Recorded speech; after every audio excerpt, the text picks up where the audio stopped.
So it is about 4:30 in the morning. You see my cool reflective rim tape.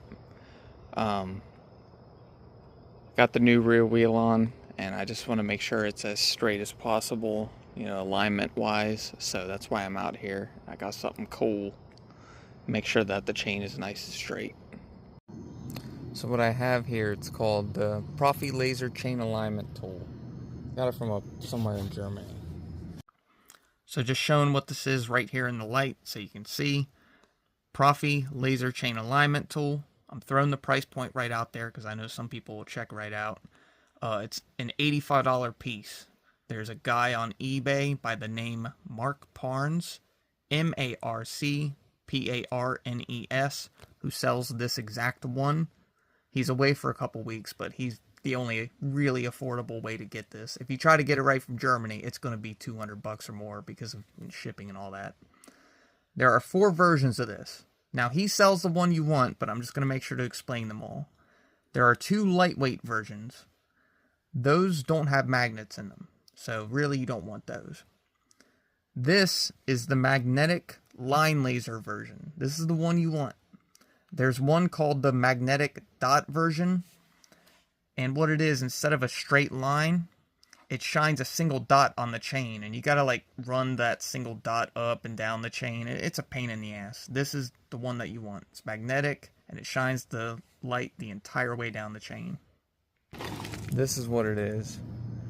And you see how it's like a long laser pointer, basically?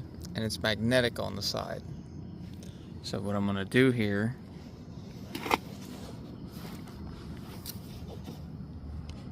is I'm gonna attach it to the sprocket like that, right? So now you kind of get the idea of what's going on here. What we want to do is have this laser pointer on the very outside of the link here, right? And I'll adjust a little bit. And we want the laser to be on the outside link all the way down the chain, right?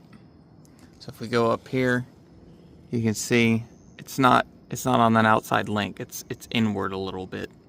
So I want to get everything buttoned up so that the laser is on the outside link all the way up here and all the way back here.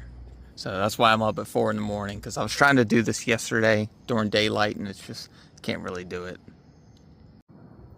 So I want to see if I can kind of catch what's going on here. So I have my socket on one of the chain adjusters, right? So I'm going to tighten it.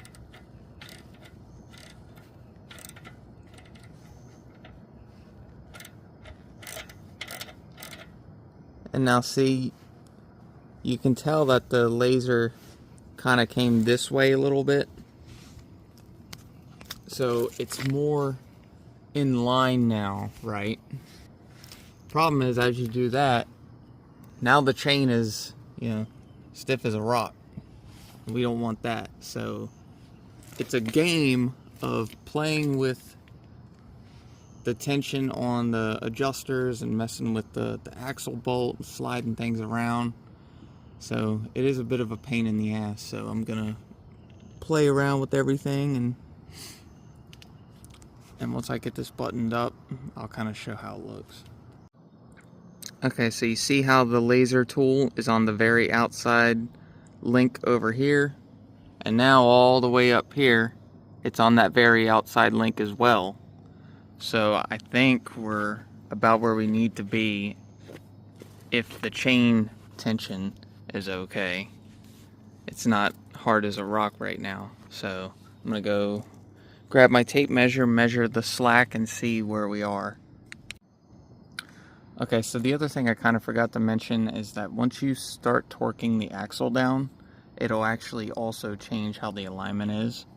So what I find kind of works the best is to get a pretty decent amount of torque on there, but to the point that you can still make adjustments with the slack adjusters.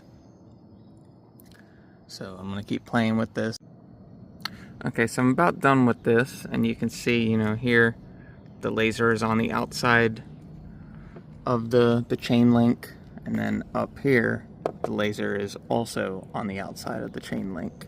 So this is about as dead on as you can really get with adjusting a chain. Now, the funny thing is, these notches, I basically said it was like 2 and a little bit. These notches are actually pretty accurate.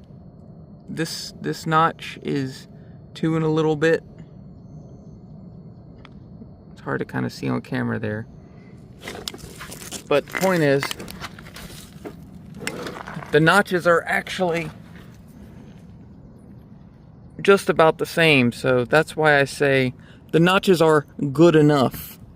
Generally, I don't want to, you know, give false information or something, but the notches are very close. What some people will do is they'll count the threads, or they'll use a digital caliper